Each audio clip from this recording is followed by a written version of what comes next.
Hello, you are welcome back to this course.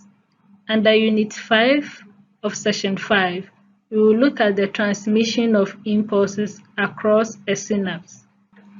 By the end of this session, you should be able to explain the term synapse and distinguish between types of synapses, and also describe the transmission of impulse across a synapse, and also explain why synaptic transmission is unidirectional, and finally explain the role of transmitters.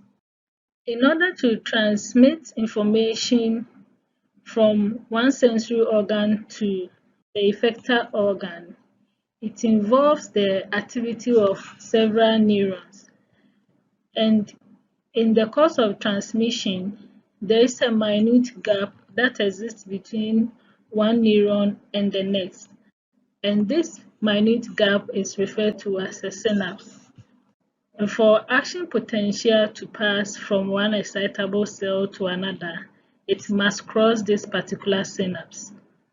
A neuron that conducts electrical signals towards a synapse is referred to as a presynaptic neuron, whereas a neuron that conducts electrical signals away from the synapse is referred to as the postsynaptic neuron, and this has been indicated in the figure below, whereby a presynaptic neuron joins the postsynaptic neuron in which there is a gap in between them, and this gap is the synapse.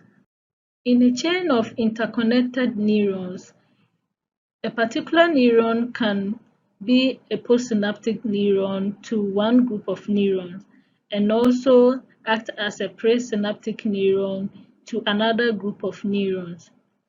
A single neuron could have several thousands of synaptic junctions on its dendrites and cell body, and the synapses are essential for homeostasis as they help in either transmission or inhibition of impulses. And this homeostasis is the ability of the body or a cell to seek and maintain a condition of equilibrium or stability within its internal environment when dealing with external changes. Apart from homeostasis, synapses are also important in many brain diseases and psychiatric conditions, and so they serve as a site of action for most of these drugs that affect the brain. Synapses are known to occur between neuron and another neuron. However, they also occur at junctions between neurons and effectors. An example is the junction between a neuron and a skeletal muscle cells. Synapses between neurons occur at different locations in the nervous systems, and three main types are known. And these are the synapse between the axon and the cell body of another neuron, also referred to as axosomatic synapse. And we also have an axon and a dendrite of another neuron. The space between these two is also another type, which is also referred to as axodendritic synapse. The third type is the synapse between the axon terminals of a neuron and the terminal regions of another neuron, also referred to as axonic synapse. And this figure indicates the three types of synapses, that is axonic synapse, the axosomatic synapse, and the axodendritic synapse, as explained in the previous slide. The synaptic junctions may be chemical or electrical, and for neurons and muscle cells, which are excitable cells, the junction between them forms a chemical synapse. And this chemical refers to the fact that when there is stimulation of the postsynaptic cell membrane caused by a chemical release by the presynaptic neuron, and these chemicals are referred to as neurotransmitters. And these neurotransmitters are made by the neurons and they are stored in the synaptic vesicles. The synaptic junction that is found between a neuron and a muscle cell is referred to as a neuromuscular junctions, and the electrical synapses may occur between a cardiac muscle cells and between a smooth muscle cells. A synaptic junction has three main parts. The first one is the synaptic bulb, which is an enlarged knob or swelling found at the axon terminal, and this contains membrane-enclosed bubbles called the synaptic vesicles, and these vesicles contain the neurotransmitter. The second part of the synaptic junction is a synaptic cleft, and this is a narrow gap found between the axon terminal of the presynaptic neuron and the postsynaptic membrane of another excitable cell. The third part is the membrane of a postsynaptic cell, and the membrane is across the synaptic cleft. And these three parts are shown in the diagram indicated below. Having looked at the types and nature of the synaptic junction, let's look at how the sequence of events at the synapse follows. The first one is when a nerve impulse reaches the axon terminal of a presynaptic neuron, the membrane becomes depolarized by an action potential.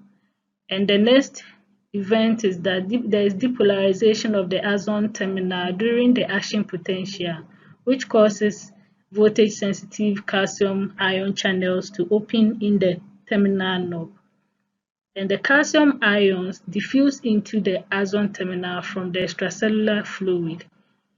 And the neurotransmitters from these vesicles is then released into the synaptic cleft by exocytosis. And also it results in an increase in calcium ions, causing some synaptic vesicles to fuse with the plasma membrane of the terminal button. Also, neurotransmitters molecules that are released diffuse across the synaptic cleft and bind to the receptors embedded in the outer surface of the postsynaptic membrane. And the next event that follows is that the neurotransmitter receptor complexes cause specific chemically gated ion channels to open. And the magnitude of the change in membrane potential varies, and it is called the graded potential. The graded potential postsynaptic potentials are then generated by the diffusion of ions in and out of the postsynaptic cell. There are many neurotransmitters present in the nervous system. For instance, the central nervous system, example of the neurotransmitters found there are the gamma aminobutyric acid, shortened as GABA, and norepinephrine, epinephrine, and dopamine. They are all found in the central nervous system, and they have both excitatory or inhibitory activity or effect at some synapses. And in the peripheral nervous system, there are two major principal neurotransmitters, and these are acetylcholine and norepinephrine. Nerve fibers that release acetylcholine are called cholinergic fibers, whereas fibers that release norepinephrine are called adrenergic fibers.